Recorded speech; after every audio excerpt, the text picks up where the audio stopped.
शिव शंकर के चरण में धर विश्वास अपार, प्रदोष व्रत से मिटे जीवन का अंधकार। ओम नमः शिवाय। दोस्तों, हिंदू धर्म में प्रदोष व्रत एक महत्वपूर्ण व्रत है और इस दिन प्रदोष काल के समय भगवान शिव की विशेष पूजा आराधना की जाती है। प्रदोष व्रत भगवान शिव को समर्पित है। यह व्रत स्वास्थ्य, समृद्धि और मनोकामना पूर्ण करने में सहायक माना जाता है। इस बार प्रदोष व्रत 13 दिसंबर दिन शुक्रवार को है और जब शुक्रवार के दिन प्रदोष व्रत पड़ता है तो इसे शुक्र प्रदोष व्रत कहते हैं। प्रदोष व्रत हर महीने के कृष्ण और शुक्ल पक्ष की त्रयोदशी तिथि यानी 13वें दिन रखा जाता है।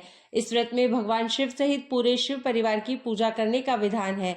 ऐसी मान्यता है कि प्रदोष काल के समय भगवान शिव बहुत ही प्रसन्न मुद्रा में होते हैं। इस समय यदि भक्त सच्चे मन से भगवान शिव की पूजा करे और मनोकामना पूर्ति के लिए प्रार्थना करे या अपने अपराधों के लिए क्षमा प्रार्थना करे तो भगवान शिव अपने भक्तों के सभी अपराध क्षमा करके उनकी समस्त मनोकामनाओं की पूर्ति करते हैं। शुक्र प्रदोष व्रत का संबंध शुक्र ग्रह से भी है, जिसे धन और वैभव का कारक माना जाता है।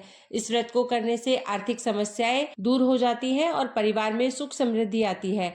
प्रदोष व्रत के दिन प्रातःकाल स्नान करके व्रत का संकल्प लें। दिन भर निराहार रहें या फिर केवल फलाहार भी कर सकते हैं। शाम को प्रदोष काल में शिवलिंग पर जल, दूध और बेलपत्र अर्पित करने के साथ ही दीप और धूप जलाएं। भगवान शिव का विधिवत पूजन करें। भगवान को धूप, दीप, फूल, चंदन और नैवेद्य का भोग लगाएं। नैवेद्य के रूप में भगवान शिव को खीर का भोग या पंचामृत का भोग भी अर्पित किया जा सकता है। पूजा करते समय श्री शिव चालीसा पाठ, महामृत्युंजय मंत्र या ओम नमः शिवाय मंत्र का जाप करना चाहिए। पूजा करने के बाद व्रत कथा सुने और सबसे अंत में आरती करने के बाद आपको फलाहार करना चाहिए। अगले दिन व्रत का पारण करते समय नमक का आप सेवन कर सकते हैं। यदि आपके लिए दिन भर बिना नमक के रहना संभव ना हो तो इस व्रत में आप एक समय सेंधा नमक का प्रयोग भी कर सकते हैं। जहां तक हो सके केवल मीठा फलाहार करने का ही प्रयास आपको करना चाहिए। तामसिक चीजों के सेवन से या स्पर्श से दूर रहना चाहिए। नाखून, बाल इत्यादि इस दिन नहीं कटवाने चाहिए। अब आपको बताते हैं कि इस बार अघन मास के प्रदोष व्रत के बारे में, जो कि शुक्ल पक्ष का प्रदोष व्रत रहेगा। इस बार त्रयोदशी तिथि प्रारंभ होगी 12 दिसंबर गुरुवार की रात 10:26 से और यह समाप्त होगी 13 दिसंबर शुक्रवार को शाम 7:40 पर। शुक्रवार के दिन सारा दिन ही त्रयोदशी तिथि रहेगी और प्रदोष काल का समय भी इसी दिन प्राप्त होगा। इसलिए इस बार 13 दिसंबर दिन शुक्रवार को शुक्र प्रदोष व्रत रखा जाएगा। अब जानते हैं इस दिन रहने वाले मुहूर्तों के बारे में।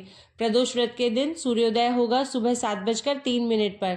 सूर्यास्त शाम 5:38 पर होगा। इस दिन ब्रह्म मुहूर्त का समय सुबह 5:27 से 6:15 तक रहेगा। शिव योग सुबह 11:53 तक और बाद में सिद्ध योग रहेगा।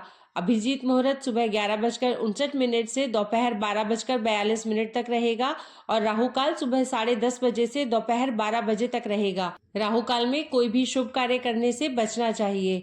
इस बार प्रदोष काल का समय रहेगा 13 दिसंबर शुक्रवार को शाम 4:53 से 6:23 तक।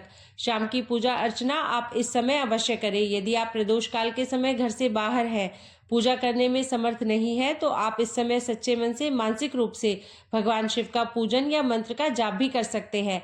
अपनी सामर्थ्य के अनुसार इस दिन दान दक्षिणा भी देनी चाहिए, क्योंकि किसी भी व्रत में दान दक्षिणा देने से व्रत का पुण्य कई गुना अधिक बढ़ जाता है।